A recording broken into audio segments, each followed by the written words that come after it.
And welcome back, and we will continue with our panelists. You know, one thing that strikes me, let's start with Kelly. One thing that strikes me is that the Kamala Harris pick for VP hasn't really shown a lot of excitement, hasn't ginned up the excitement that a lot of people thought that she would. Your thoughts on that? Oh, I would totally disagree with you. I definitely think she's drummed up a lot of excitement. You look on the day that they announced that she was going to be the VP and the people that donated, it was off the chart.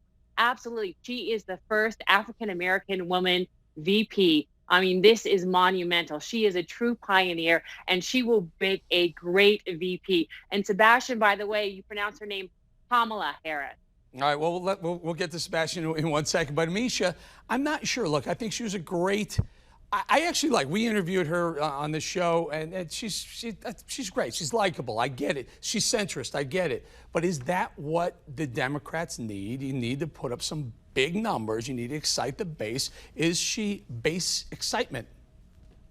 She is. There are a lot of boxes that Kamala Harris checks off, one of which being strong, being strategic, being an excellent fundraiser. But also, she's someone who has an embedded base. And I would not doubt and would tell anyone that do it at your own discretion, but do not count out the importance of African-American women to the Democratic electorate. It is the most fundamental, the most longstanding, the most loyal base of the Democratic Party. Choosing a Kamala Harris is going to really set the stage to bring out this base. And I don't think that that's going to be something that we're not going to see happen in November, but also the ever-growing Asian American population as well. She checks off a lot of bases. She's also someone who knows how to throw some punches, and she's extremely strategic, and we're going to see that throughout this race. Let me go to Jason. Jason, let's do some numbers. You're a lecturer at Maryland. I know you do the numbers. You and I do the numbers quite a bit. Let's talk about that a little bit. African Americans represent about 13% of the electorate. That you divide that in half for female African Americans. Listen, I get it.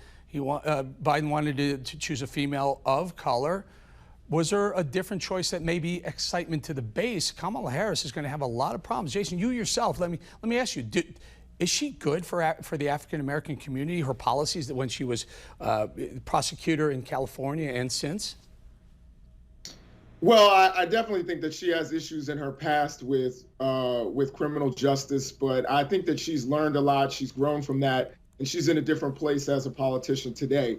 I don't think that she excites all African-American women. I think there's a particular demographic that she excites. Educated African-American women are going to come out in force. They're really energized. Is that enough, Jason? What kind of numbers are though? You know, let's talk. Let's be honest here, right? So you do it. Do the math, okay? I love doing the math. I enjoy the math. So but does it move, Jason? Does it move the needle? Whoever the Democrat would have gotten that vote likely anyway. The difference between picking Kamala Harris and someone else for Democrats is that enough to swing a vote? Well, I think in a race that's going to be as tight as this one, I think every vote counts. And if you are exciting enough of the base, then that's important. And I think the thing that we're talking about, you said African Americans are 13% of the population.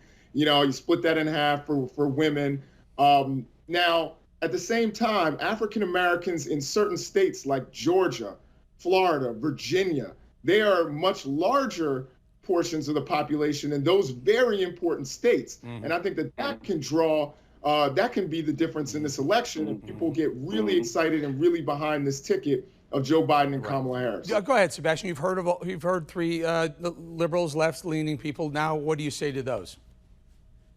Really, the Democrats are so excited about Kamala Harris that Barack Obama's wife couldn't be bothered to record a video message after her nomination, didn't even mention her in her speech. That's how excited they are. Look, you are a math guy, you're a numbers guy, Eric. Let's look at the numbers. CNN, not exactly a Trump favorable network, did a poll this weekend where they found that the president has cut his gap with Biden by 10 points, double digits. What's the embarrassing thing, Eric? That 10-digit closure happened after Kamala Harris was nominated. This is a slap in the face for Democrats. It's a slap in the face for Kamala. And lastly, from a personal note, The idea that I would be chosen for a job based upon my skin color and my gender, I would never want that job. And if I'm Kamala Harris, I'd be disgusted that that's why I'm being chosen. All right, very quickly, Kelly, I only have about 20 seconds or so. Your thoughts?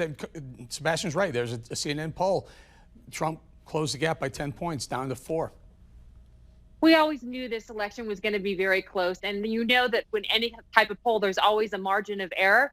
But I know that people are going to come out and support Biden-Harris and vote in 2020, and we're going to have a new president. You got 10 seconds for me, Ameshia?